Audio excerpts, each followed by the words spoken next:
સુરતમાં કોળી સેના દ્વારા મફત નોટબુક વિતરણ કાર્યક્રમ યોજાયો। સુરત ખાતે કોળી સેના દ્વારા વિદ્યાર્થીઓને પ્રોત્સાહન આપવા માટે મફત નોટબુક વિતરણ કાર્યક્રમનું આયોજન કરવામાં આવ્યું હતું। કાર્યક્રમમાં રાજુલા ખાંભા જાફરાબાદના ધારાસભ્ય હીરાભાઈ સોલંકી મુખ્ય અતિથિ તરીકે ઉપસ્થિત રહ્યા હતા।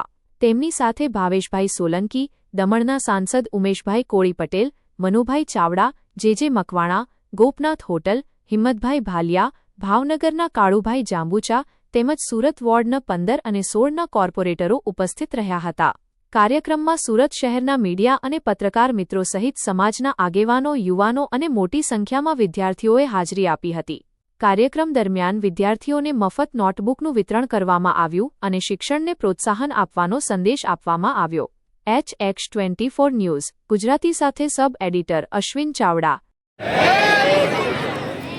ભાઈ આપણે સુરતમાં રહી છે અને એના નાયબ મુખ્યમંત્રી હર્ષ સંઘવી જે આપણા સમાજને હંમેશા સહયોગી રહે છે, તેમને પણ ખબર પડવી જોઈએ કે અહીંયા કોળી સમાજનું સંમેલન થાય છે કે જોશથી બોલો જય કોળી સમાજ। મંચ ઉપર ઉપસ્થિત મારા પિતાશ્રી કોળી સેનાના પ્રમુખ અને રાજુલાના ધારાસભ્ય અને અખિલ ભારતીય ગુજરાતના પ્રમુખ એવા મારા બાપુજી, સાથોસાથ કોળી સેનાના સ્થાપક અને આપણા બધાના હૃદય સમ્રાટ એવા મારા મોટા બાપા પુરુષોત્તમભાઈ સોલંકી, મંચ ઉપર ઉપસ્થિત કોળી સમાજના દરેક પદાધિકારી, પ્રમુખો અને યુવાન મિત્રો અને મારા સમાજના બધા ભાઈઓ। મિત્રો, જ્યારે રામ ભગવાને 20 વર્ષનો વનવાસ કાપીને જ્યારે એમના ઘરે જતા હતા ત્યારે એની પ્રજાની ઉત્સુકતા હતી।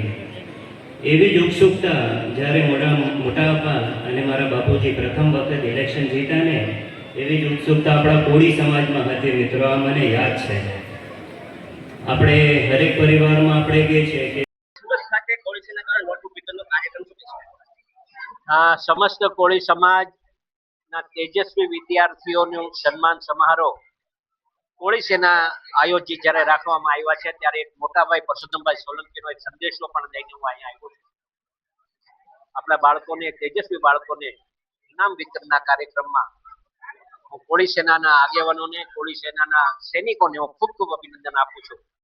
અમારા PM સાખટ હોય, આદરણીય બધા આગેવાનો હોય અમારા સમાજના, બધાનો હું ખૂબ ખૂબ આભાર માનું છું કે આવા કાર્યક્રમો સુરતમાં આયોજન થતું હોય ત્યારે ખૂબ મોટી સંખ્યામાં આપ જોઈ શકો છો, આટલી મોટી સંખ્યામાં લોકોનું મેરામણ ભેગું થયું હોય અને બાળકોને પ્રોત્સાહનના ભાગરૂપે નોટબુકોનું વિતરણ કર્યા હોય, બેગનું કર્યું હોય, પેન આપી હોય, મહાભારતની પુસ્તક આપી હોય, આવી બધું આયોજન થયું છે ત્યારે હું કોળી સેનાના આગેવાનોનો ખૂબ ખૂબ આભાર માનું છું અને આવા કાર્યક્રમો હર હંમેશ માટે થતા રહે એવી સંદેશો આપવામાં। અને ખાસ કરીને સર, તમે યુવાનોને શું સંદેશો આપશો? બસ યુવાનોને આટલો સંદેશો છે મારો કે આપ કુવ્યસનોથી દૂર રહે અને આપણો પરિવાર સાથે એક થઈને જે લોકો અહીંયા લડવા માટે આવ્યા છે એટલે ખોટા ખર્ચા બંધ કરે અને કુવ્યસનોથી દૂર રહે એ કહેવા માંગુ છું।